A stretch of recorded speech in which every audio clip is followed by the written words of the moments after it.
Lebanon's Tripoli port was getting ready to play a role in the rebuilding of Syria.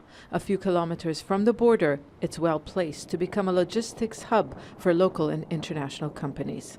But any foreign investment or business dealings with President Bashar al-Assad's government will now be punishable by U.S. sanctions. The measure targets Assad's political and economic backers. Some of them are in Lebanon.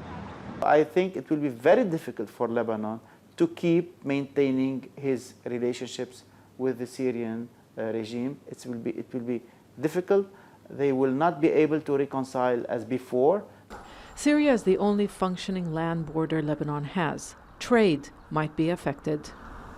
Lebanon is in an economic crisis. What this means is Lebanon will be isolated. According to customs, we export more than we import, around $400 million. It's not clear whether commodities for which taxes have to be paid will be considered aid to the government. But what is clear is that Syria will find it harder to rely on Lebanon to avoid sanctions. It has used it to access dollars and banks for international trade. Lebanon is one way out for him, for smuggling, for exchanging to trade. Lebanon is one of the lungs to breathe through. Sanctions also apply to any force operating in a military capacity for or on behalf of the Syrian regime. That would include Hezbollah, the armed Iranian-backed group that controls political power in Lebanon. It's calling for restoring relations with Damascus.